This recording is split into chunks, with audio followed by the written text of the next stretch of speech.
How does your life compare now to when you were in high school, thinking when you were older and maybe becoming a writer, how life would look? That's an interesting question. I feel like it's not exactly like how I envisioned it, like when I was younger. However, I feel like the ways in which it has been really like amazing and incredible and all the things that like I'm actually really thankful for, I think sometimes you don't notice. Something like happens where you're so busy doing a thing that you don't really notice where you're at, you know? I've noticed that a lot in different situations where sometimes you arrive at a certain sort of place that like, you know, you thought about in your head and you don't even like notice because you're too busy actually like being involved in it. And that to me is interesting. Well, you had originally wanted to be a novelist when you were younger, correct? When I was very young, yes. It's actually interesting. I originally, when I went to SC for film school, I wanted to be a director. And originally, basically everything else was not particularly interesting to me. Like I always had been writing, right? And I'd always, like when you're a kid, sort of one-man banding things by yourself, I would do all, you know, you edit and you shoot the thing yourself, but all in a very rudimentary type of way, right? You're not a professional, you're not skilled at any of this. And when I went to school, it was to focus solely on directing. But then when I graduated, I kind of realized that the industry itself, that is not really an entry-level position for most people. For a very specific small handful of people, yes, you can jump right in. But your odds tend to be much better if you have another skill set that there is more openings for. And so that's when I actually really started concentrating on writing probably at the very end of school, right when I got out of school. And that's when I started pursuing that passion a lot more full-time, I guess. So you envisioned yourself being a novelist. Any one in particular that you particularly wanted to emulate yourself? To me, that was like when I was a very small child. Oh, I see, okay. I don't remember, I loved Michael Crichton. I remember reading a bunch of Michael Crichton and not also understanding what I was like reading, because it's like your ability to read the words, you can do that right at a certain age, but the comprehension, like the actual comprehension level is a little over your head, right? So I remember reading like Jurassic Park probably when I was in like second grade or something like that and being like, oh, this is like awesome. I probably didn't really understand much of it, but why I kind of ended up being more interested in entertainment was it just felt like it felt like being purely a writer, you don't have as much sort of like creative control, like for creating what that vision is, like that experience. And it felt like movies or TV or digital or whatever, it was holistically, you got to actually in a hands-on way create that holistic experience for the audience in a way that like books, so much of that is left up to people's imagination, and people love that, and that's great, but it was not as interesting to me personally. And did you think about, I want to be calling action, I want to be calling cut, or I want to be creating the narrative that these actors are reciting? Probably at the time, right? So if at the time I wanted to just focus on directing, that's probably what I was most interested in. I do think that something that has happened, at least for me personally, as time has gone on, is there's a lot of times people will focus really hardcore on a job, on a position, I want to be a blank. I want to be a writer. I want to be an actor. I want to be a producer, right? The reality is what you want is a list of adjectives that have meaning to you, right? I want to be in an environment where get to be very creative. I want to be in a situation where I can be very sociable. I like environments where there's a lot of people and a lot of constant interaction versus I like being more by myself. And I think that it's always been very helpful to me at any sort of given point in my career to sort of like sit down and go, if I'm going to choose to pursue this activity right now, like, does it fulfill that list of adjectives to me, like for what that means to me personally? Because sometimes I think people get too wrapped up in the idea of this position and they don't even necessarily know what makes them happy about it. And I think that sometimes if people could take a step back, they would go, actually, this list of adjectives that might apply to this like one position or this one job or this one activity, it actually applies to a bunch of other like jobs and activities. And so I think that has always been very helpful to me, where it's like, oh, okay, I love directing, but what do I love about directing? Can I feel fulfilled doing these other activities? Does writing fulfill me in the same way? Does like being an executive fulfill me in the same way? Does walking my dog fulfill me in the same way? You know? And so then it kind of, at least for me, helps to always sort of reevaluate like how important is this one job, this one situation, again, versus holistically my own sort of fulfillment and happiness. Sure. So the idea of a certain career is not always what the daily activities are. And do you know whether you're capable of sticking with those activities day in, day out and not feeling bored, unfulfilled, whatever, stifled? Well, and also the idea that like, I don't think there's always value in getting so hung up on one specific outcome.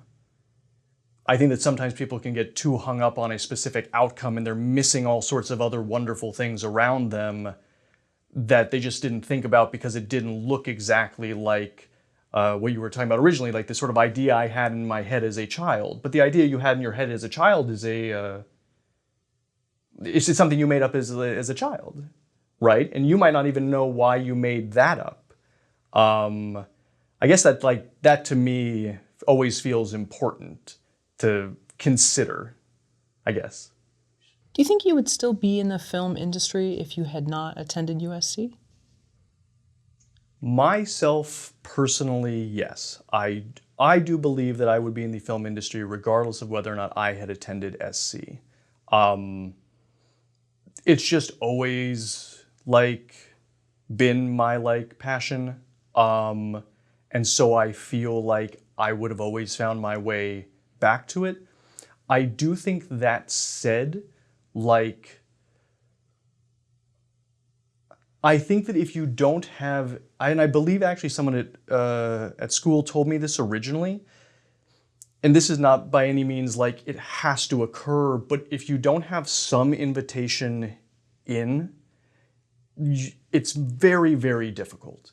Any invitation in, like, you have an internship, you go to school, you like, you know, you, again, obviously there's a lot of like nepotism, you have a familial relationship. I think that regardless, that sort of like being asked to participate, I feel like is extreme, like takes a lot of hardship out in a way that if like you just show up in town basically and start applying for jobs, I imagine that would be a very difficult tact to take. I've been asked a lot about, because again, in these sort of situations, people are always asking like, what is the value of an individual film school, right? And I think that like even more so than whatever specific school you attend, the idea that you're there with like-minded people who are probably also very talented and hardworking, and they share the same passions that you do. Otherwise, why would they be there? Being able to be part of that community and getting to know those people is extremely beneficial. Because again, and sometimes it's only beneficial because they become your friends, and friendship is a very important part of life. But even from a sort of like professional, like career perspective, like those people go on and have careers of their own. And maybe that that manifests into some actual business relationship someday later. Maybe it doesn't. Maybe it takes decades for it to. But those are still, again, those are bonds that you've created with other people, and trying to create a career without any of that is just harder, I feel like. It's not necessary, but it is more difficult. What would you say were the biggest lessons from attending SC that you still carry with you? The biggest lessons that I learned, I think that one of the most important things that SC provided was a structured opportunity to practice and to create. And I think that just having that experience where it's like, you'll have a class, like there's all sorts of different levels you go through, but there's like a class where you do like 6 short films in a semester, and there's another one where you do a bigger project that like with a much larger crew. All of those sort of opportunities, I think just getting to actually have the experience of doing the thing in a way where like the bottom's not going to fall out on you if you fail, I think that's tremendously helpful. Just because, again, and obviously like film school costs money too, but like when you're doing things in a professional situation, there's not as much, it's a very expensive business, right? There's not a lot of opportunity to like fail while doing. And again, film school is not the only answer to like to end up in that situation, but I think that however you get the opportunity to practice in a environment where if something fails, it doesn't ruin your life and you don't go into debt, I think that that is tremendously helpful. And SC was like amazing for that, obviously. Would you rather give your past self advice or ask your future self a question? That's a deep one. Ask my future self a question. I guess that I only get to do one. Those are both very like, they feel like that those are both really positive things. I'm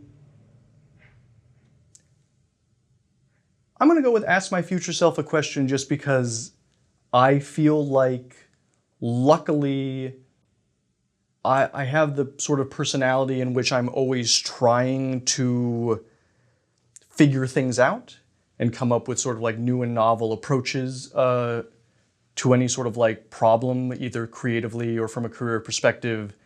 And I would like to imagine that that only gets like better with age. And I would hope that future me would have a lot of sort of insight now. Because I guess the other problem is that with that scenario is, does young you listen to you anyway? Right? Because that's, I feel, again, at least myself and a lot of people, I think that you are a lot more headstrong when you haven't had as much experience and you haven't failed in whatever crazy ways that you failed, right? You think everything that you're going to do is the correct answer. And so I think that it's a little hard to shake yourself out of that until you've actually had that experience and you go like, oh, that really did not work. But yeah, I imagine that like young me probably would have been a little hubristic and would not necessarily take old me's advice. What would be the question that you would ask your future self? The question I would ask my future self. Yeah. Dear Logan, I have a question. Like 1,000% legitimately, I would ask, what steps do I need to take now to ensure that I'm holistically happiest in the future. I think a thing that a lot of entertainment people struggle with, or again, maybe not a lot of it, or maybe it's just me, but I think that, like, at least for me personally, it's this sort of idea of like, again, of chasing something that makes you like feel fulfilled, right? It's very easy to be like, oh, okay, I've never had a movie made. Okay, I had a movie made, but it wasn't a big enough movie. How do I get a bigger movie made? Okay, but it didn't star these. It's very easy to get into that mindset. And I think that it's really important, even though it's hard, to kind of try to take a step back and go, okay, but life still keeps going on.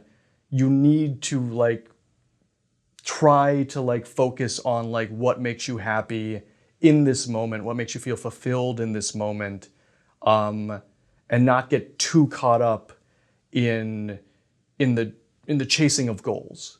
I do think, like, obviously goals are extremely important.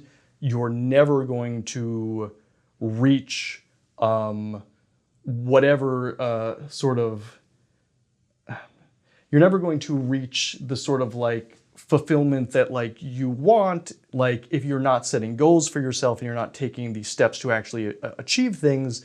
But I think that it's very easy to make that solely the focus. And when that's solely the focus, there's a lot that you're missing that's going on all around you.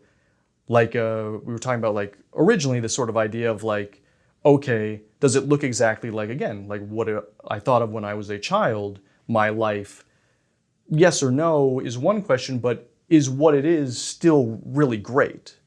You know, if you're looking to poke holes in something, you can always poke holes. Like, I'm sure that the richest, most successful people on planet Earth have all the same problems that like everyone has, and the same sort of regrets and the same sort of like lack of, you know, whatever they feel like they're missing. It's important to try to not focus on that. And so bringing it back around, I think that that's what I would be most interested in, what strategies future me has come up with to effectively like live in the moment and not get caught up in all the what ifs. I think it's great that you're talking about chasing like these goals, because I think that's so easy to do, whether it's an indie film or if you on a higher budgeted film, because you know there's a lot of hoopla when a trailer comes out, and then you're reading comments and hopefully they're positive, and then if the film screens somewhere, okay, but some of that stuff is so short-lived, and then it's on to the next project for so many people, either whether they're working on it or whether they're going to see it. And so a lot of that is just like this, it's like the evolution of a movie. It's like it's like a circle. And some of that, what seems satisfying is so short-lived.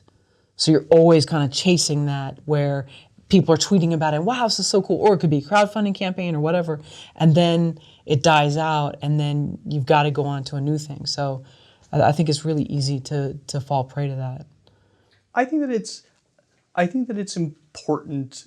It's probably more important now than ever, because I think that in the sort of like social media validation world that we all live in, it feels like if you're not doing something to get that sort of like that validation and that dopamine like hit, that you like, that you're not on the right path, or you're not like doing what needs to be done. And those things are just entirely different.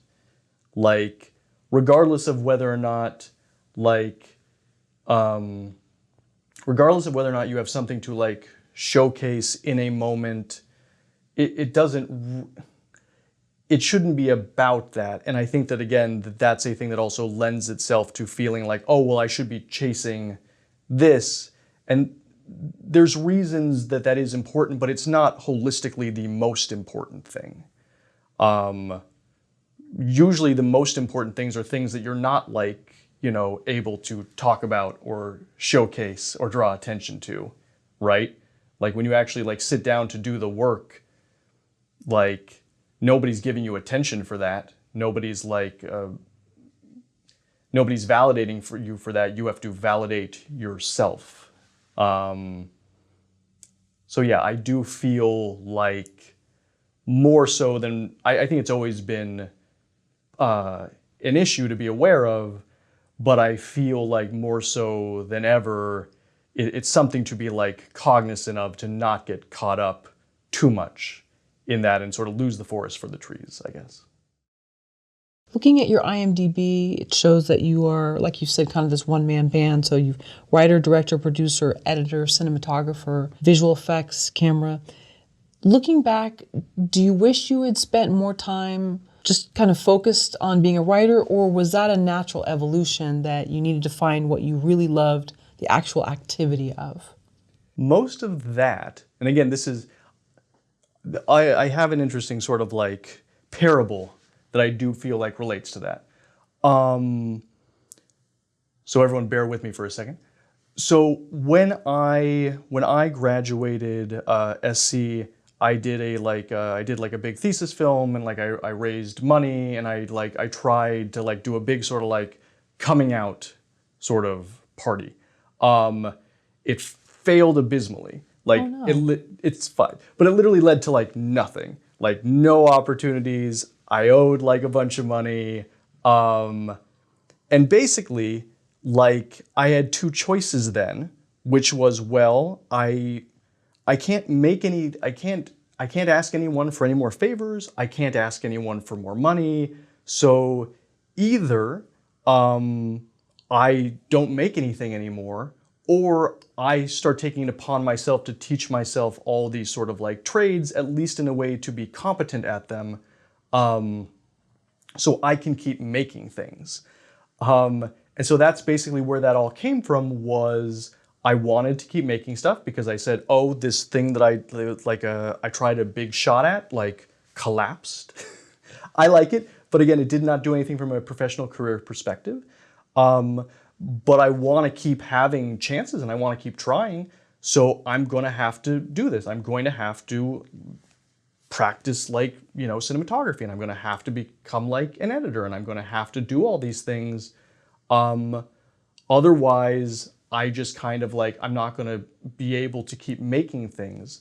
And that really sort of interestingly led me down the direction of YouTube and digital, because then I could one-man band like shows or pilots. And that I made a pilot for a series that I thought was really awesome, and that got pitched to, and I did everything myself. It got pitched to a really big digital company at the time called Maker Studios. And the executive who hired me was like, I don't know what to do with this particular show, but would you come on and do this for another show here? And the other thing about myself is anytime I've been struggling, like financially, like it's difficult to pay the rent, or I'm too, like my day job is too sort of like engrossing, like that I can't focus on my own sort of creative pursuits. I knew fairly early on that I needed to find a very specific sort of situation that allowed for enough stability, but also enough freedom that I could keep pursuing the things that I was passionate about. And so in this very weird roundabout way, teaching myself to one-man band a digital series then led to my employment doing that, so that then I had enough sort of like freedom and mental space that I could come home and I could write, or I could write on the weekend, and I wasn't like, because previous to that, like I'm doing like all sorts of just really like odd jobs and random things, but that I couldn't concentrate because I was too stressed. And so yes, so basically in this very weird way, teaching myself all those crafts, and then being able to apply them on digital shows allowed me the freedom to keep writing. So again, it's a very sort of roundabout way that worked for me. But I forget exactly what my thesis is, but it was probably something along the lines of like, figure out what works for you and understand that it's never probably going to be the sort of paint by numbers situation, I guess. Can we go back to the party and the film, I guess? So you did this thesis film at SC, and then you threw sort of an event, like a screening, or... Oh, I meant coming out party like in the debutante way, but yes, I did have Yeah. I did have a screening. Okay. Sorry, go ahead. Oh, no, but I'd love to hear more about it, just because I'm just curious, what was the goal? You were hoping that maybe prospective employers would find out and you would then land a job? Yeah, well, that is a little bit of the other problem, right? Is I think that when you're young, you can even have talent and you can have ambition and you can have all sorts of positive qualities, but you also don't really know how the whole system works real well. And I think that, like now, I have I've been gearing up like other sort of like independent projects, right? Like to do with like, producers I know or talent and that sort of thing. And a lot of people I know have been sort of like putting pressure on me for a long time to do something like that again. And my thought has always been not until I feel like the dominoes are set up correctly.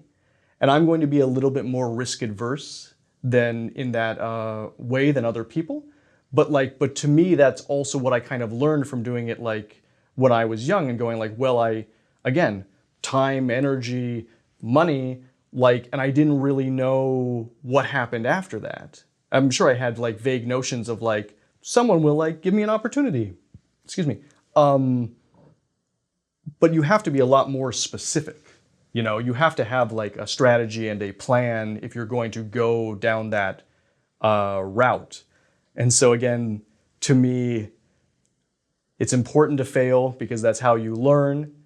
And then hopefully you can take those lessons and then you can apply them later on in a situation where you go like, oh, okay, now I have a much better sense about how this is all supposed to go down to give me the best chance at being successful or at giving this project the best chance to be successful.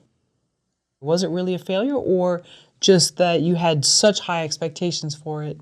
I do think that, again, for something to be the most successful version of itself, it's obviously fulfilling goals that you hoped it fulfilled.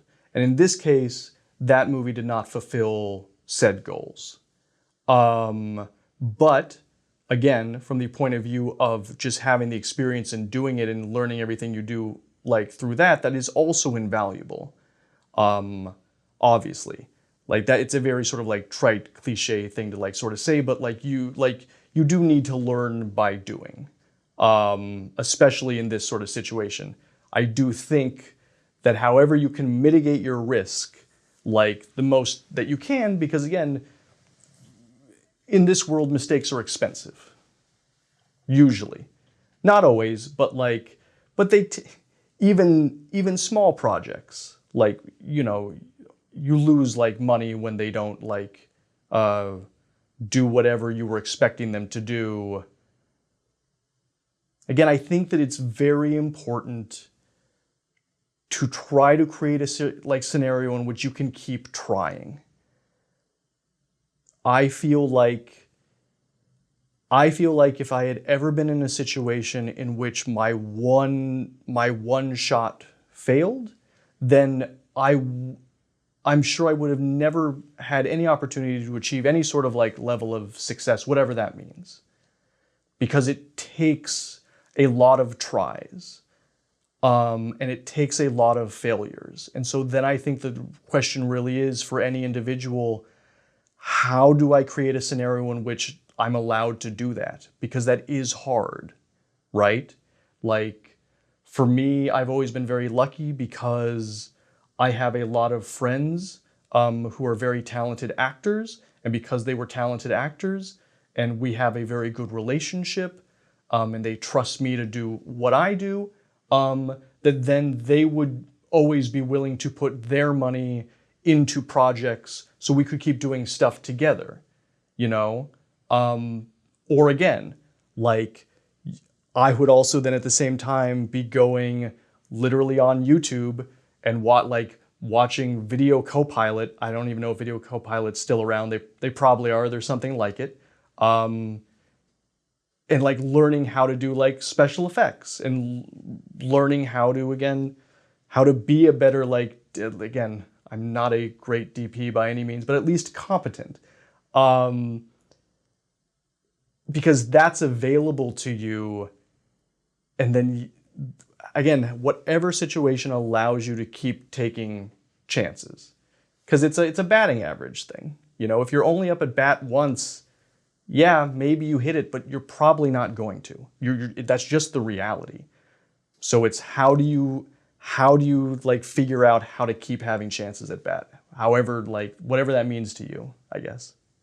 And once you realized this was quote unquote a failure in your eyes, maybe not to other people, what did you then start doing to say, okay, well, maybe it wasn't my one shot and now I have to try it another way? I think that to me, one thing that experience taught me was to be a lot more I'll be a lot more interested in this sort of idea of film as a business. And this idea, like, because my thesis was very wacky, right? It was just, it's very odd. Like, it did not fit neatly into any box. And I think there was a couple sort of issues, and I think that was one issue, because it was sort of like, well, this is probably too strange, like, for the industry, like, for the average person, like, looking to do business with you. Where does this go? It did not neatly fit into any sort of, like, box. And again, there are individuals who like come out of the gate with something like really unique and avant-garde and pushing the boundary and all sorts of these things, and they are rewarded for it. It's important for everyone to sort of realize that that's not everyone. Like, there is like, obviously everyone wants things that are new and exciting, and they want the new, like, and everyone wants to know what the new cool flavor is and what is like going to get people like excited to go see this movie. But there is this very real business aspect to it that if you sort of ignore that, you kind of do that at your own like peril. And I think the other thing that I thought going into it was you do something like a short for an opportunity just to be hired to do something. And again, that does happen. But I do think that if I were to do it again, I would have been a lot more sort of specific about, like, you know, things that seem obvious now, where it's like you do a short that is from a feature that you've also already written, and that feature is marketable, right? Like, or like that sort of idea. Like, what are the very specific concrete steps that this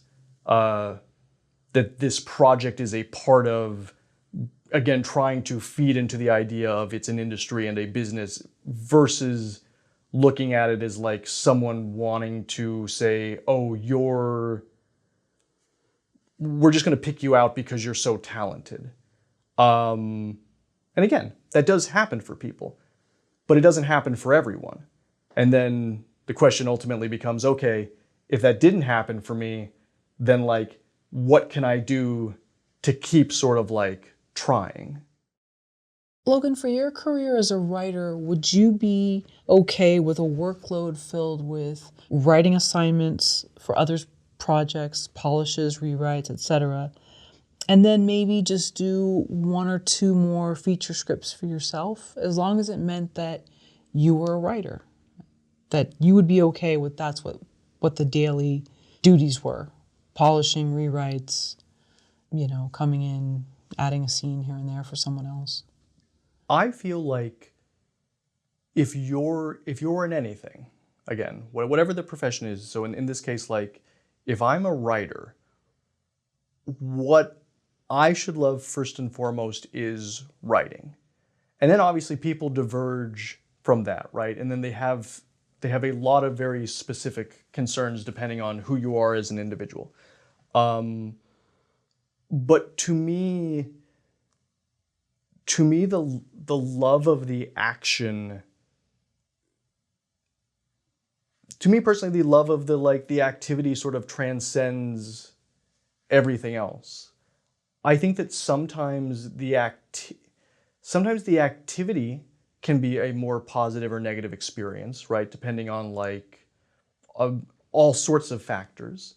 But to me, if there's the version that would make me the most happiest, but if you're asking if I got to wake up every day and I got paid to write, would that make me happy? Absolutely. I think, again, my sort of perspective is when you realize how difficult it is to sort of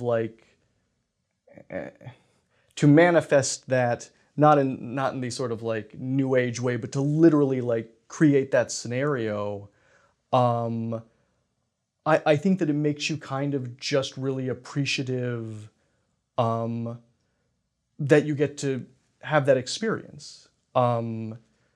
That's how it is for me anyway. Again, there are I think there's movies or stories that I'm better at, and there's certain skill sets that again are more unique to me for whatever reason, that is that I have a specialty in.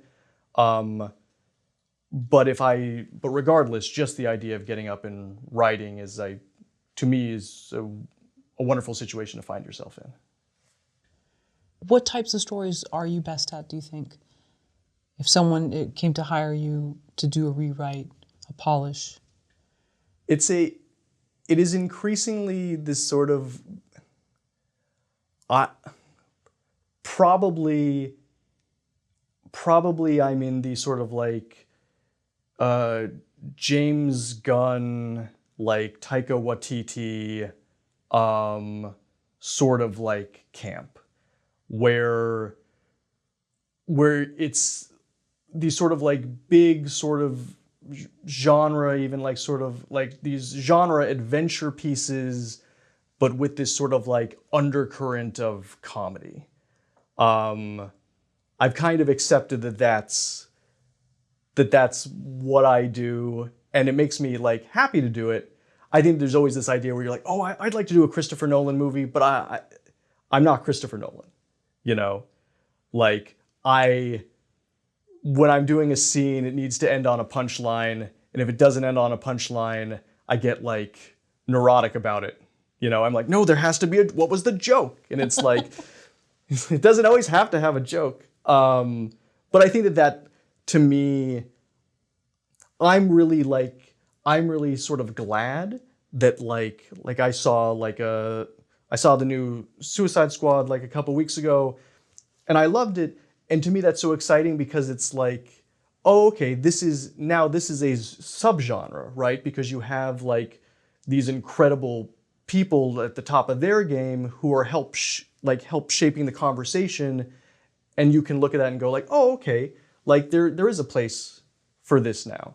I think the whole the idea of inclusivity and diversity and all those issues also feed into that same idea, which is when you can see examples of the stories you want to tell or the skills that you think you have, there's an opening for that now. And you go oh, okay, people do like that. It wasn't this isn't just a me thing, right? And so I think that's a cool thing, that as genre keeps sort of diversifying into all these sort of there is a lot there's a much larger spectrum, I feel and that's exciting, because then you can look at that and you can say oh, okay, I think this is where my voice fits in, and then hopefully you can find a way to get there, because it's still very hard. What if someone asked you to do a rewrite on an intense legal drama, feature film, or a horror film that there was no comedic elements to? I think the thing that like the previously I would like to get to I'm not that person. I should not be. Well, it depends on what it is, but an intense legal drama, no, that should not be me, right? Um, and I think that sometimes you're in this weird position where if you're not as established as you'd like to be, you sort of like you take on things that are not the best fit. The goal is to try to get to a place where you can turn it down because it shouldn't be you. For whatever reason, it shouldn't be you, right? Because I think that doesn't do a service to anyone. Ultimately, any sort of like story or project or whatever everyone should want it to be the best version of itself that it could possibly be. And if it's not the right fit for you, then it should go to whoever it's the right fit for. I think it's a disservice to everything to try to in that situation, I guess. Sure. Okay. Okay, that makes sense. That you feel that your best self, your best work would not be suited for certain projects, and just knowing that you're okay with that, and that you do your best work. You said sort of these adventure films with a comedic twist that are maybe lighter. It was probably darker. Darker. Okay, maybe there's some dark sarcasm interwoven. Okay, that sounds good. Yeah. The one thing I would add to that is I do think that also, to me, it's sometimes less about genre and more about the type of story, right? Because I also feel like sometimes it's not. I feel like any good writer can figure out the conventions of a drama of a genre and do that well. I think that it's harder to put yourself in the position of characters that you don't understand. And again, I do think that a good writer should have a lot of latitude in being able to imagine that, but I do think that there are just limits. And also with the other caveat being that not only are there limits, but it's not necessarily playing to your strengths, right? Where it's like, if you know that you understand this type of character, and I guess it hasn't really come up for me, but if it was like a legal drama, but it was it's a legal drama starring this type of person, I'd go oh, okay, I do understand that better. And so maybe this makes sense to take a shot at. Sure. Like the TV show LA Law, that had humor to it, whether it was dark, sarcastic humor, but wasn't this intense, sort of depressing drama. It was lighter, and, the characters had more humor to them. But yeah, I see what you're saying. Yeah, I was gonna I have to take that sort of perspective because, for instance, on It Takes Three, I really enjoyed it.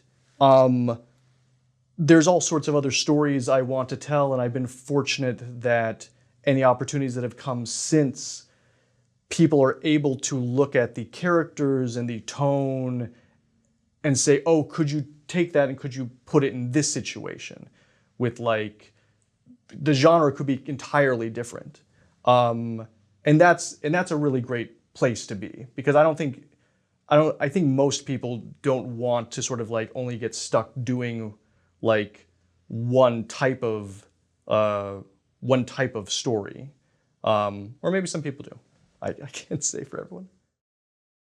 Logan, if someone new to screenwriting and filmmaking said to you, how do I get my script to, and then fill in the blank of some famous director from, Ryan Coogler, Ryan Johnson, Zack Snyder, etc. It could be so many names. What would your advice be? What would you say to them? My advice would be that it's twofold. I cannot speak for any specific individual. The sort of walls around making that happen are very, very tall and hard to climb. And again, 999 times out of 1,000, it's not going to go anywhere probably. I do think that having the sort of attitude of being willing to cold call and do outreach to people and to take on that responsibility yourself, I think is a really positive, that's a really positive character trait. With the caveat of that I do think that sometimes now people aren't being as, I've seen a lot of examples of people not being as professional or responsible about that as I think that they should be. I mean, again, it sort of makes common sense if you're trying to do outreach to people to give you an opportunity, like you probably want to do that with your best foot forward for all sorts of reasons, right? But so I do think that that's the sort of like line to walk, which is you have to know going into any sort of situation, it's probably not going to happen, but you should also have the attitude to sort of like keep trying and try to come up with the best way forward. And I don't mean anything crazy. I just mean that it's a positive character trait to go like, I'm going to take on the responsibility of myself of trying to make things happen for myself. And because to me, it's the sort of thing where it's like, even once you have a larger team and more like relationships and stuff, it's still like a lot of it still falls upon you to do the legwork, right? And so you should be comfortable with that, and you should be somebody like, and if you're not somebody who is super comfortable with that, I would figure out ways to become more comfortable with that. Honestly, don't harass people also. Oh, sure, absolutely. But I'm wondering if there's another turn, and that would be, what about the advice of, if this is your first script, don't bother. Like, make it yourself. Like, you're not, as cold as I said, maybe you're not ready yet to reach out to the Nolans of the world. However great you think it might be, kind of thing. Like, go and have it produced yourself. Find someone, and if you can't, try crowdfunding, and if not, try other avenues. I don't want to recommend credit cards, because I don't think that's a good idea. I know people do it, but instead of like, no, Jerry Bruckheimer has to get this. I have to find him to get, you know what I'm saying? And so, Yeah. And there's a lot of mentality out there like that, and especially probably people in other states. Hollywood, I think once you get here, you start to realize, okay, that's probably not a good idea, but it sounds good in theory. If only so-and-so saw this, it would be a done deal. Yeah, I think that my sort of perspective on that would be that to be flexible and to be aware of like what the goals are and how you're like, what are you trying, like ultimately, like what are you trying to do? What is the point of this like project to you, right? Does it exist solely to get representation? Does it exist to pitch is it a short to exist to pitch a feature, to sell that? Like whatever those goals are, and then knowing that there's a lot of different ways to approach that sort of situation that probably takes a lot of outside of the box thinking. I would say that outside of literally like, again, I don't want to hurt anyone's feelings, like Jerry Bruckheimer doesn't want to talk to you. He doesn't want to talk to you. I mean, he has his friends and his family, he's busy. But I think that like, to me, what's important is how do you make the situation like work for you? Like how, oh no, this is what I was going to say. I'm sorry. I was going to say that even if that was a viable like path, right? That is also the path that the reason that these sort of like, you know, whoever, the celebrities or whatever, why they put up these walls is because they're being inundated with people all day long, right? That's why they have all these defenses, because it's a very obvious path that everybody's like all trying to crowd into, right? And so the other thought that I would have is, what is a not obvious path? Why would I approach something where the odds were already so ridiculously stacked against me just because it's so crowded? Why would, this is actually a thing that like for LA people, right? Or I'm sure there's equivalent, like in LA, there's a couple like huge major thoroughfares, right? That are not like the high, like not the freeways. It's like going crosstown, it's like Beverly and Melrose and Santa Monica, right? At rush hour or at any time, I never go down Beverly or Melrose or Santa Monica or 3rd. I will never, because I'm going to be stuck in bumper-to-bumper traffic. There's a zillion, it's a metropolis. There's a zillion other streets that are all going the same direction, and you'll still end up like where you want to go. If I'm just trying to go to some place on the east side, what matters is that I get to my destination. It doesn't matter how I got there. And I would really suggest to people to really think outside the box and be imaginative about, like, again, like, what is the goal and how do I create, like, how do I get there? That's, again, utilizing sort of like out of the box, like, thinking, you know, because anything that I've accomplished had nothing to do with like name brand, like celebrities. Like, and again, I'm not the like end all be all most successful person of all time, but I wouldn't have even gone down that path anyway, because it just feels like it's not like, it feels like there's so many alternatives that feel a lot more viable. Can you tell us the whole story of how you sold It Takes Three? Who did you give the script to first? So the story of how the movie came to be, I have a limited perspective, but the sort of broad strokes are that, so I wrote it on Spec, right? I assume the viewers know that terminology. So it was a Spec script that I wrote. I wrote it, and I do think that this is sort of important, I wrote it very specifically because I had enough sort of data, and not like the most hard data, but more sort of anecdotal data, that I had a lot of people that I knew who were looking for something like this. Because I put that out there because I think sometimes specs are very, very hard, right? Like most of the, like it's constantly sort of evolves, but like traditionally, like selling something on spec is a very difficult thing. It just doesn't happen very often, right? Like specs are very useful to get other jobs or, again, to get representation.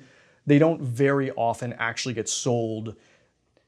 And even when they do get sold, they don't very often get produced, right? It's not something that happens every day.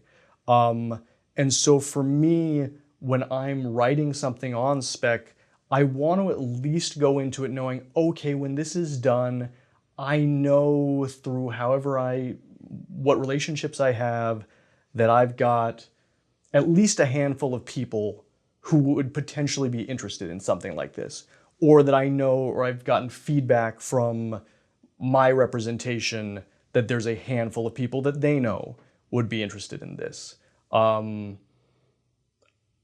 I think it's, again, you're very brave if you do it completely in a vacuum, right? And I've done that also, but it's just not my like preference.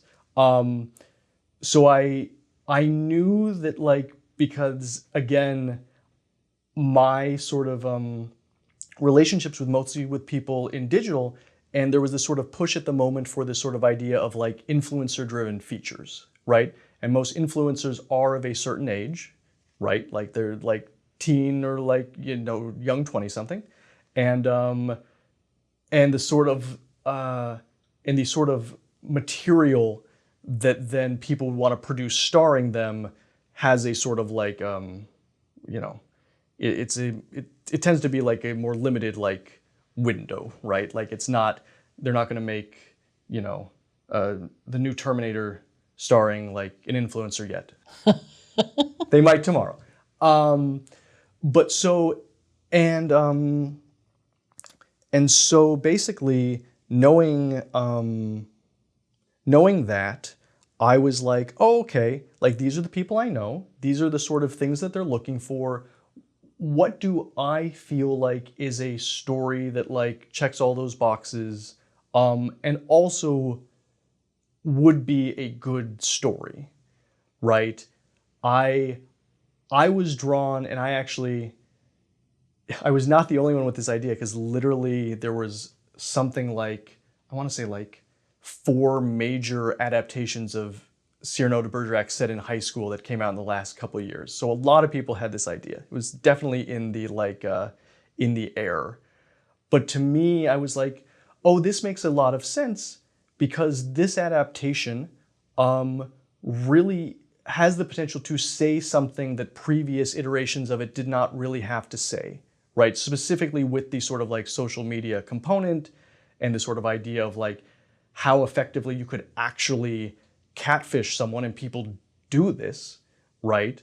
Like the story of Cyrano, to me, honestly, felt more prescient, like, and important now than it did in its inception. In its inception, it was kind of just an interesting, quirky story, but now it felt like really sort of important and and really like had a lot to say. And so I felt like, oh, this feels like it checks off like a lot of boxes worth doing. And so then I wrote it, and I gave it to my manager at the time, who shopped it around to the relationships he had or the relationships I had, and a production company like came on board, and then ultimately it ended up in the hands of Gunpowder and Sky, who then ended up producing it. And how did you have your manager already? So my manager, who was also a producer on the film, his name is Kevin Herrera, and Kevin and I had been working together because at the time I had my own digital production company, and I had been basically, one of the things that I was doing was trying to, like, it started as a very sort of one-man band doing all sorts of just random jobs for whoever sort of situation. But as it sort of grew, I was able to parlay that into actually doing like digital series, right? Like either for like branded corporate partners, like it was pretty funny, but like one of my biggest clients was Playboy, because Playboy literally at the time, people might not remember, but they were trying to do a whole initiative to like go non-nude, and they were like trying to rebrand. And so we were doing like a bunch of like sort of sketch comedy for them in different shows, and other things like that. Like we helped do post-production on a Logan Paul series. And then as those opportunities came up, that then I knew Kevin through like mutual friends, and as those sort of opportunities came up, it then allowed, he was able to sort of come in and help be like, oh, okay, how can we grow this now, right? Because like, okay, so you did happen to get like this one, but like, I can help you get like more. I can help get you more shows. I can like, help connect you with more of those sort of opportunities. And so we started working together in that capacity. But he also was trying to put together these sort of influencer, or ended up again not going that direction, like young adult driven features. And that's how that sort of relationship developed. But that again, to me, is why I'm always sort of a proponent of like, you don't know what, like, it's important to have your goals and know what you would like to do, right? Like I never stopped wanting to write and have features and like, and do those sort of projects. But I honestly don't know that I would have gotten the opportunity to like, to do like a feature film or have my spec be like sold or produced if I was trying to go through a very traditional route. Maybe. I mean, I will never know, but I do feel like, again, from my perspective, there's always something to be about like, okay, like this is another sort of street that people aren't taking. And so as long as I know where I want to go, like, and I'm having those discussions with the people, like I'm like, you know, my like professional like counterparts and peers, like those opportunities like still like exist, not always where you're looking, I guess. Sure. Do you take Fountain? Sometimes. Okay. Fountain's backed up a lot. They always say that's an alternative. Yeah. It's always evolving. that's the, and I will say that that's like, even like that's a joke, but it's always changing. And I think that it's important to like remember that too, because like again, the way that project came together, would it come together like that again today? Maybe, I don't know. Like, That's true. I'm like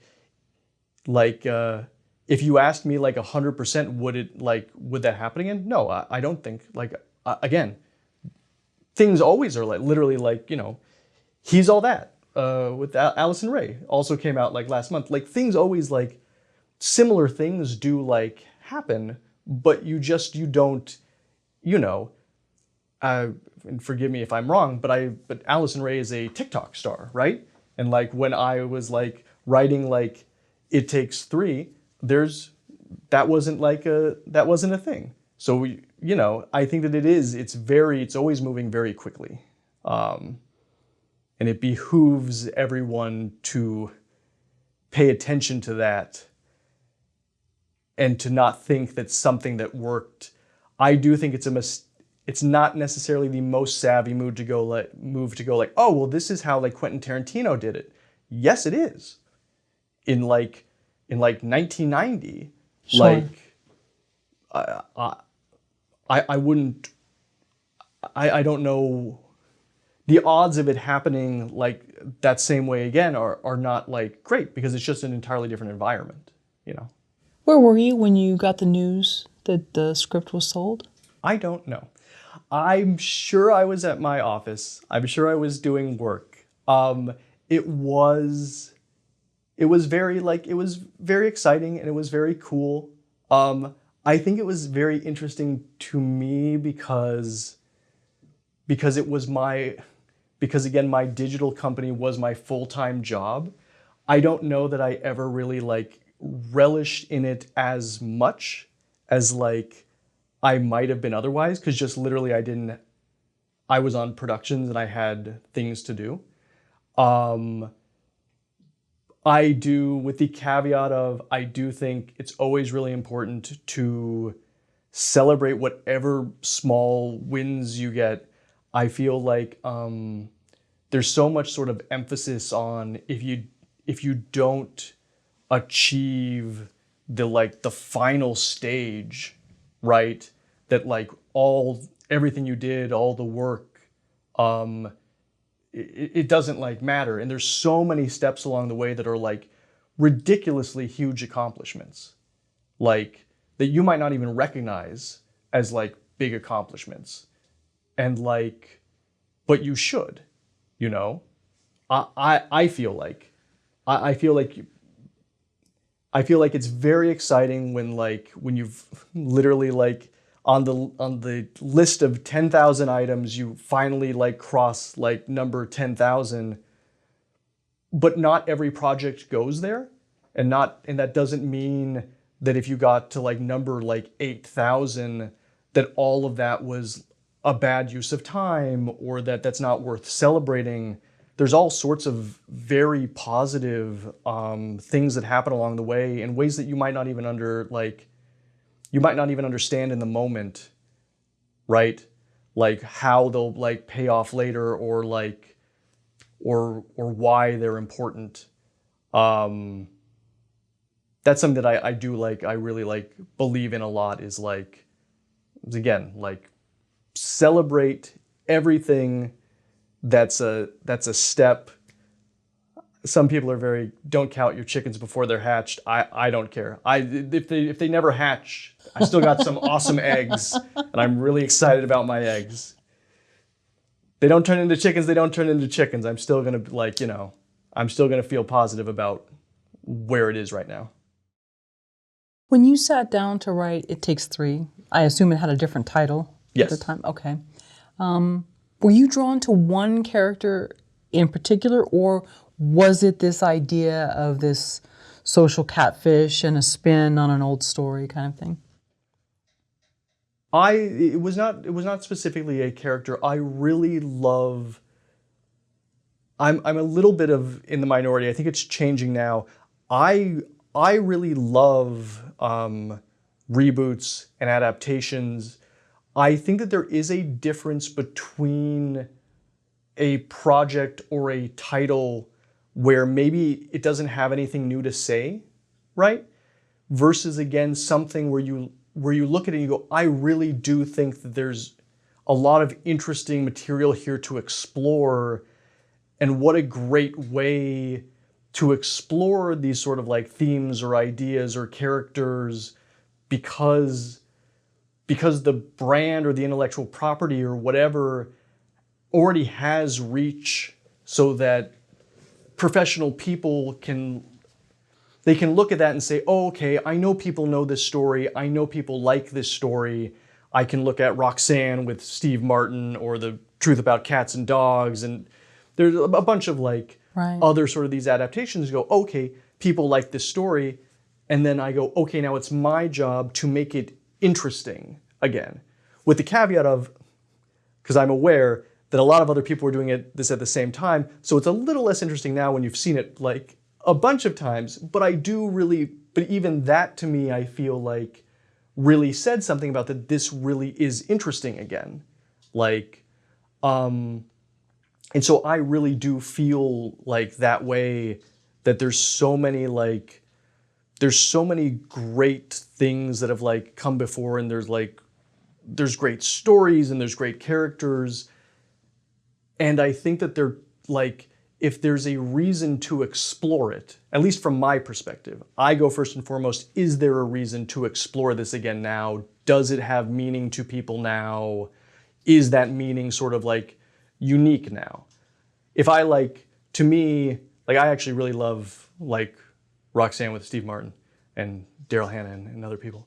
But if I looked at that and I was like, there's nothing for me to like say that's new, then I probably wouldn't have done this. Like that wouldn't have sparked any creativity, because it would have been like, oh, I'm just retelling somebody else's story, not working with existing material to tell a newer story. If that makes sense. It does, yeah. When you got feedback on the script and maybe the initial first few drafts, were they telling you to change anything about a character, or they were supporting already what you were doing? People were seeing your vision with it. I think I was very like, so far everything I've done, I've always been very lucky that like the people absolutely had notes. I did like rounds of I did drafts with the producers. I did drafts with Scott, the director. But I was very lucky in that everything everyone came back with always made it better, and it was better than like what my initial spec was, and that they always were bringing things to the table that I hadn't really like thought of. one thing that like really stood out that I think was like a great note was there was a lot of emphasis on making the Chris character played by David Gridley more likable. Because in the original like draft, he was just too much of a jerk. And that really did, between like the drafts that we went through and the changes and then David's performance, it's amazing. It's great. It's hard for me to then imagine what it would have been like otherwise, and I do agree that that character being too like acerbic or unlikable would have been like a mistake. Obviously, any given situation, the individuals you're working with, you might have a good working relationship with them, or you might not. I think that it's very important, regardless of the situation, to always keep in mind that everyone is working to make the best project possible, and that what they're bringing to the table from their different expertise, like even though you're coming, like at least in this case as a writer, you're coming to it from a different sort of perspective, those other perspectives are like unimaginably important to the success of the movie, right? I think that regardless, even in a situation that might not be the most like positive, I think that it's really important to remember that and like respect that, and to keep that in mind when you're working with everyone, that everyone wants to do the best job possible. They just have different needs that maybe you're not like aware of. They have different perspectives that like you're not thinking about. Somebody said once, which I do like agree with, I don't think anybody ever sets out to just do like ridiculous, like whatever it is that they want to do for whatever they want to do. They're coming from somewhere with it. And usually if you can like, hopefully that's very clear up front. And even when it's not clear up front, if you can like work with them like positively, I think you'll get there, and then you'll normally see that there's a lot of like good, like both good creativity and good rationale behind it. And how long did it take you to finish the first draft? I write very quickly. I probably did the first draft in a couple weeks, although most of my actual writing process is not physically writing. Most of my writing process is ideating and outlining, and that's I don't know, that is a longer process, and it's harder to nail down because it is like something swirling around in your head for months or whatever until you've kind of figured out all the sort of like major pieces. And then I'm just sort of one of those people. Once I have like a notepad full of all the ideas, then it's much easier for me to just sit down and like type. I'm probably just, dialogue flows more naturally to me, I guess. Did you write any of it standing up, walking around with your phone? Yes, because the very cool. I like that. Most, again, bizarrely, most of how I process things, I feel like Bob Dylan said once, I forget the exact quote, but it's basically like movement is the best like creativity. I'm sure much more eloquent, it's Bob Dylan. But I do feel like that is very true, and at least for me personally, again, to me, it's as simple as like walking around, but I'm always a big proponent of like, whatever you need to do that like makes you feel creative and gets you like there, like do that. Like I have never sat down and just started writing on a computer screen. I can't do it. Like I wouldn't do it. And so, but I know I love doing this. and I know I have all these ideas. And so you kind of start exploring like, well, what really gets, like, what works for me, you know? What works for me is like literally like walking around with like a phone, like, you know, taking voice memos and taking notes. Like, that's me. I don't know why that works for me. It works for Bob Dylan, so it must be like, it must be something that works for other people. But again, I think that it's about finding what really works for you. It doesn't matter if it's weird. It doesn't matter if it's like, you know, not traditional. Do whatever works. Did anyone ever ask you what you were working on? No. Okay. I am sure on occasion I look like a crazy person. But no. It's again, somebody asked me like somebody did ask me like what happens if you just don't have any ideas. And I did think that that was a good question, and my response to that was, it doesn't really matter. Like, you have to give yourself, I know it's hard when time is finite, but putting yourself under creative pressure, I guess it depends, it's different for different people, but I feel like pressure can be good. Beating yourself up, I don't think is ever good. Basically, pressure can be a positive thing. I do agree with that. But I think if it's like, if you're walking around and trying to ideate and you get like stuck on something else and you never solve the problem, it's going to happen.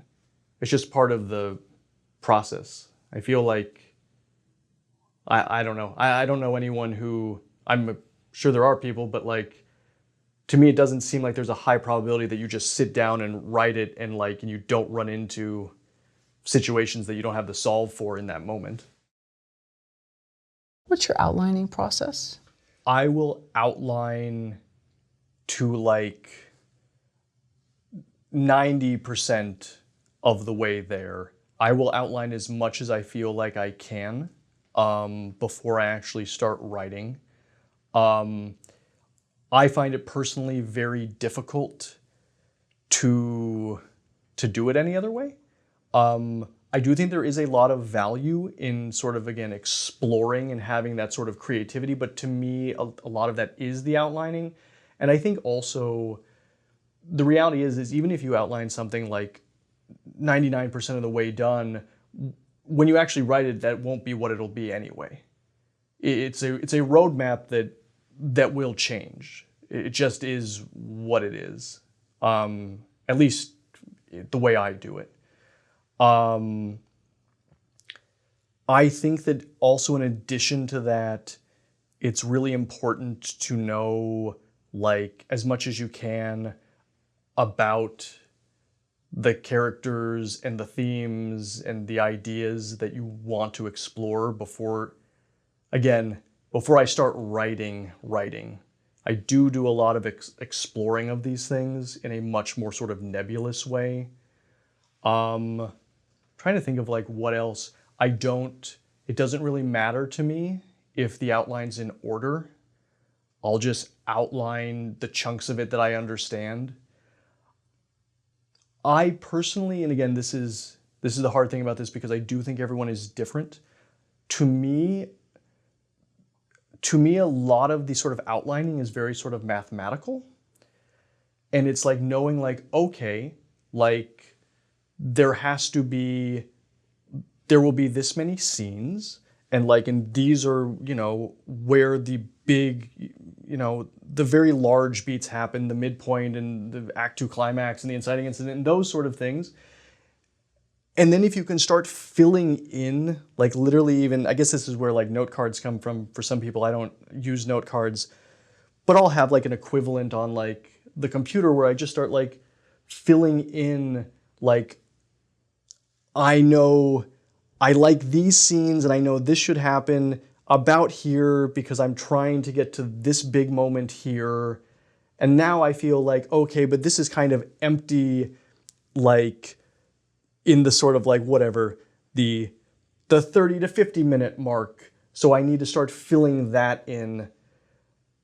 I guess it is organic, but it starts with understanding that it's a skeleton and knowing what the major organs are. Usually, I would find it hard if I didn't have a good sense of like, okay, in general, if it's this type of story, if it's like, I'm trying to think of some like very simple, if it's a rom-com, right, you know the act 2 climax is they're gonna fall out of whatever, there's gonna be the conflict between the two main leads, right, and they're gonna split up. Like, if I know that, and now I know these characters and I have a good sense because I have a sort of general sense of the story that like they need to be here at that moment, I can then start filling out the rest of it. If I know these sort of big moments, I can start figuring out how we got there and where we needed to start. And then at that point it is kind of organic and it just sort of goes where you go where the sort of like inspiration is not exactly right, but like where the material is taking you, if that makes sense. Again, I think this is probably what most people do, like actually writing pages. It's just for me, I don't do that on the page. I do all that work, or as much of that work as possible, before I actually sit down and start doing pages. Because that to me is too confusing to keep track of. You said you had in your house or apartment old outlines that were in a drawer or something. Why did you abandon some of those? I think there's all sorts, there's probably all sorts of reasons. Sometimes you're doing the outline and you realize that this is not going to be a movie. You might love the idea and it might be an amazing logline or amazing high concept, and maybe even someone else would know what to do with it, but you don't, right? That to me is also why I feel like outlining is really important and helpful for me, because it allows me to because again, when you start getting into it really from a business perspective, you go like, well, I can't spend forever on this to then find out that this is not going to come to fruition, that it's missing some fundamental piece that I can't solve, right? If it's literally like, I don't want to make it too mathematical, but if it's like an equation, but it cannot be solved, I would much rather know that spending a couple weeks outlining it than spending, the more traditional way, if you were actually writing everything out, spending months writing something and going like, oh, I'm not going to get there, right? So I think that there's a very utilitarian aspect to doing it that way. I think sometimes you're doing something that you really love, but then something else comes up that you go, oh, I like this even better, and I'd rather spend my time doing that. Me as a person, I feel like time is incredibly valuable. It's just something I'm very aware of. Everyone should know that time is incredibly valuable. And so to me, it's a lot of like, well, what do I want to be spending my time doing? And is this time well spent? And if there's ways to expedite certain aspects of the creative process, because the creative process, it does not fit into a box, right? The reality is that like, even when it is a profession or a career, it still is a little unwieldy. But again, outside of Wes Anderson and Paul Thomas, like P.T. Anderson, like most people don't have as much latitude to follow wherever the creativity takes them in that moment. I really hope everybody gets there, but I feel like for everyone else, I do think it's important to go, how do I try to contain this? How do I try to put this into a manageable sort of situation so that I can keep going and I can keep going with it. How long are your outlines, and do you do the 24 plot points? How do you flesh this out? So outlines to me can be as long or as short as as needed, as long as they're an effective guide to keep me on track. I feel like when I say an effective guide to keep me on track, I do feel like I want to know going in, if I know what every scene is or close, right? Like, again, it's very hard to get exactly, but I forget. I kind of calculate scenes by script length. So, and I forget exactly what that is. I want to say it's normally around 40 scenes for 100 pages, 110 pages. Again, they're all starting off points, right? If I get to 30 something, I go, okay, I know I have enough of the basic building blocks of the material here that I can now start actually writing. And then again, as you're doing it, new scenes go away, scenes change completely, all of that. To me, it's how do I create an effective roadmap for myself to ensure that when this is done, there will be a movie, and that movie will be telling the story that I set out to tell, or something close. And so again, to me, that's you can then, at that point, if you know what all the scenes are, or a good chunk of that material is, you can communicate that to yourself with bullet points, with sentences, with whole pages, and then I guess usually for me, it's just kind of all over the place. If you're doing it again because you're trying to communicate to somebody else, I think that is different, right? Like when I'm pitching something and it's oh, okay, this outline needs to communicate to somebody else, so it needs to be fairly in depth, right? But for me, it just is, again, it's just knowing what material interests me and they'll keep me on track. So it'll be some scenes are just bullet points about what happens in the scene. Some scenes there's huge chunks of dialogue that I think are happening in it. Sometimes it's a sentence, sometimes it's a paragraph. Because to me, in that situation, all I need to do is communicate to myself what is important for me to remember. Which again, I just think that is then different if it needs to be communicated to somebody else.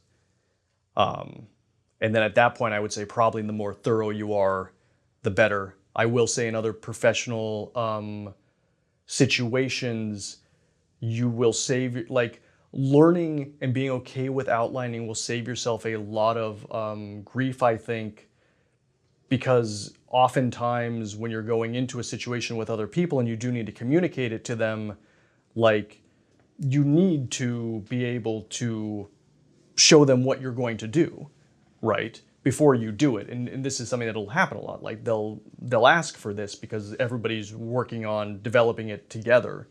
So I think that regardless, it's a good habit to get into, to be okay outlining and seeing that as a valuable process, because I think it is for many reasons.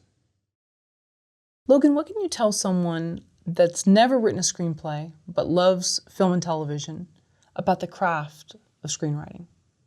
I think obviously it goes without saying that you have to read scripts. I don't know how you would approach it otherwise.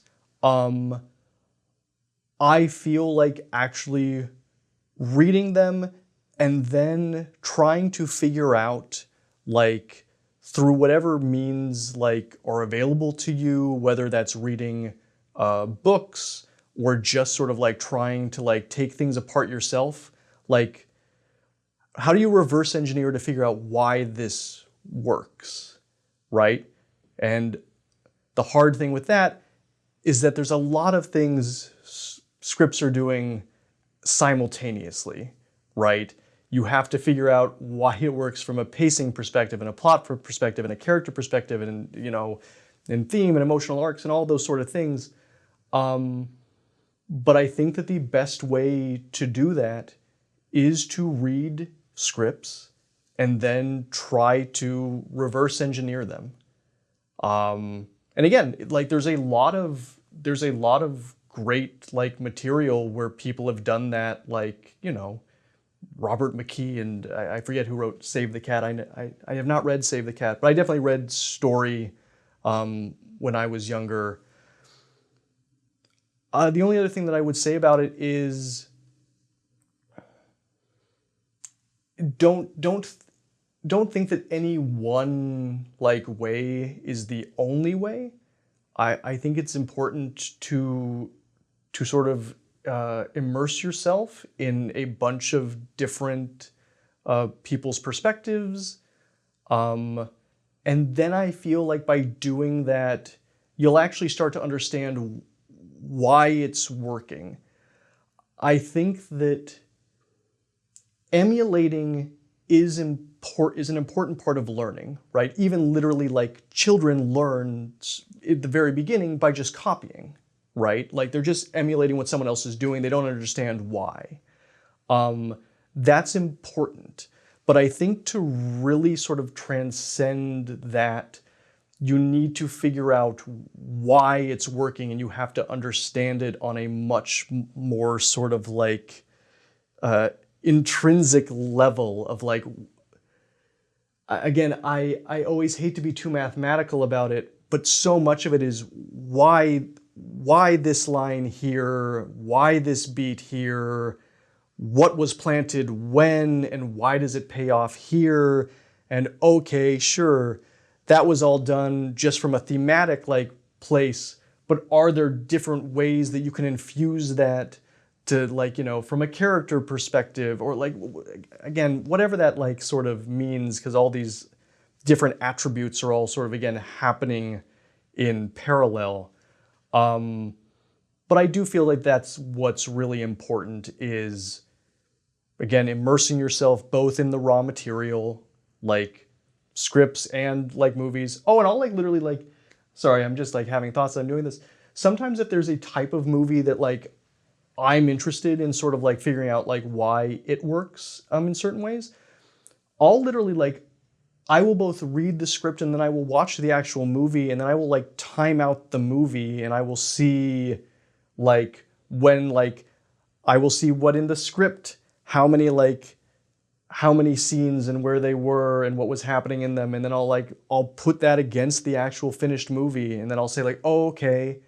Because sometimes when someone writes the script, that isn't what ended up working the best in the movie, right? And sometimes you need to like look at the final holistic project to go like, oh, okay, like they made these decisions that even the writer themselves were not like thinking about, but if you watch enough material and you read enough material, you should find the patterns.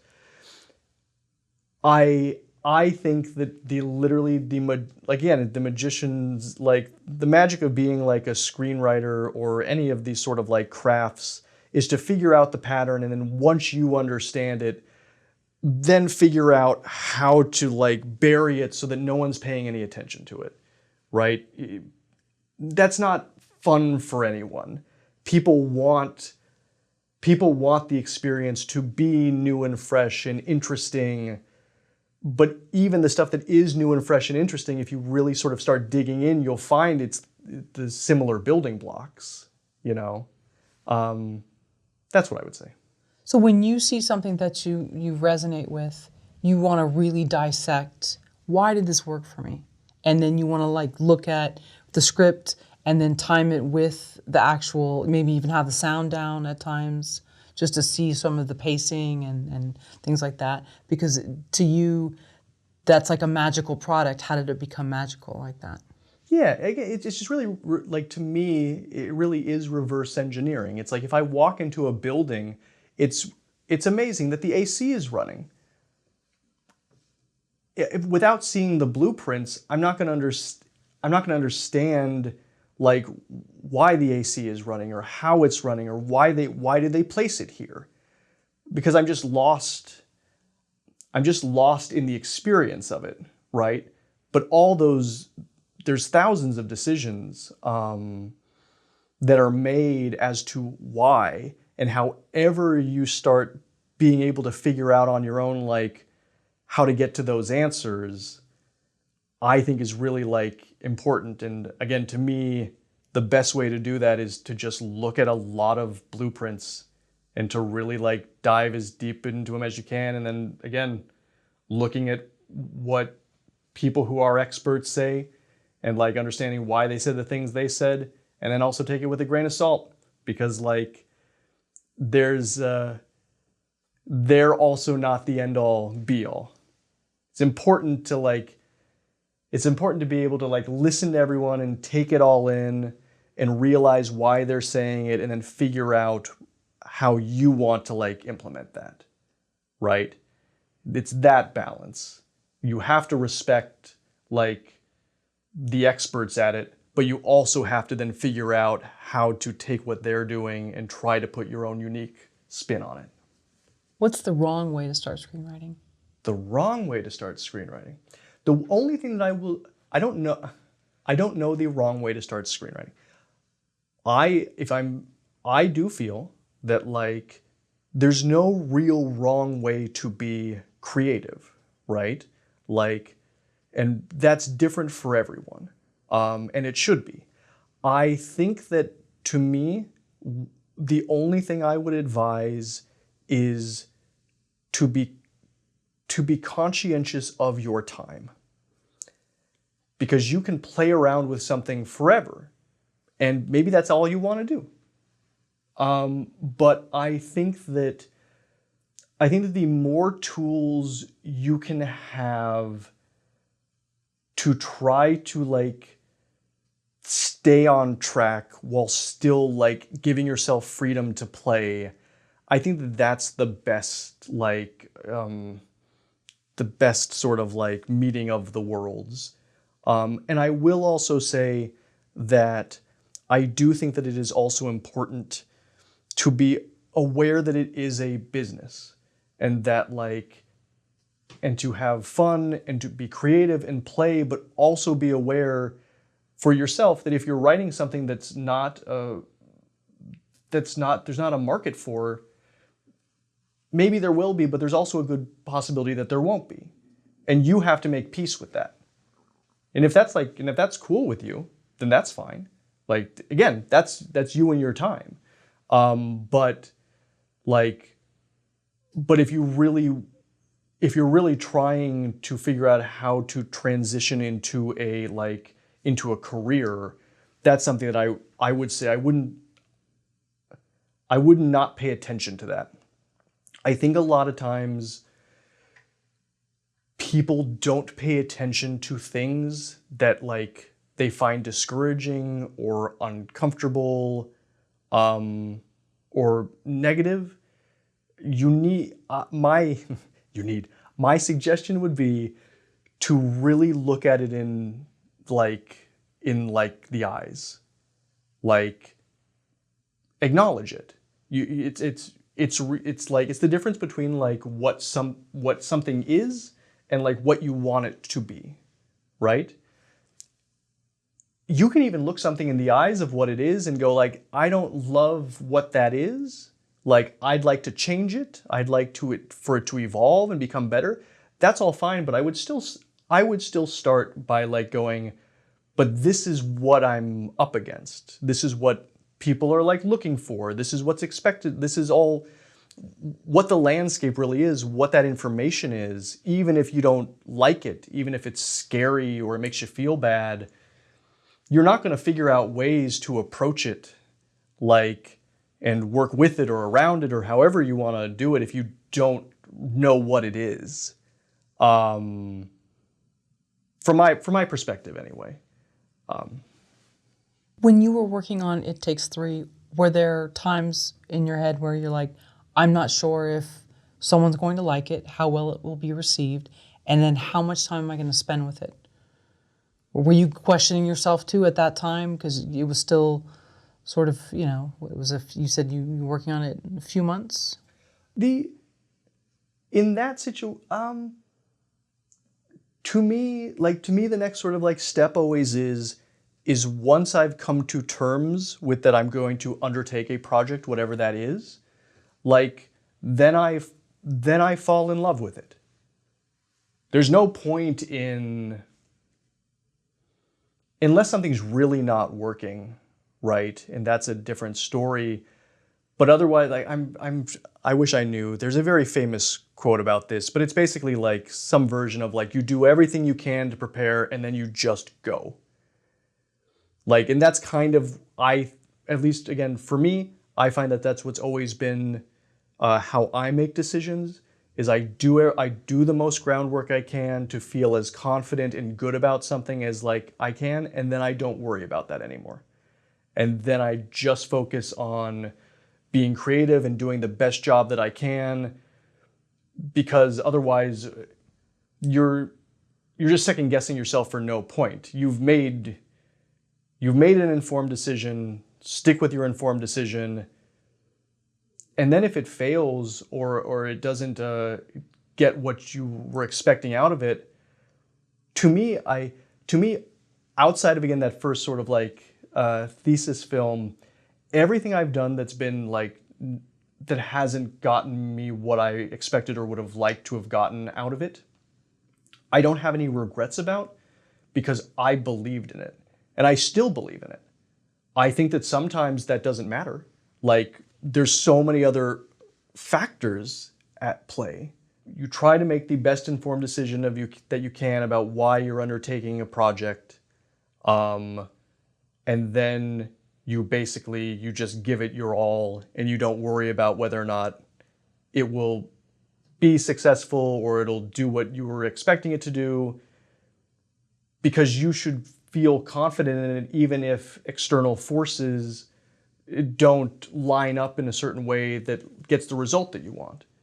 Because sometimes that happens and that's not your fault and it has nothing to do with the project. And so that's why I think that I try to approach it that way.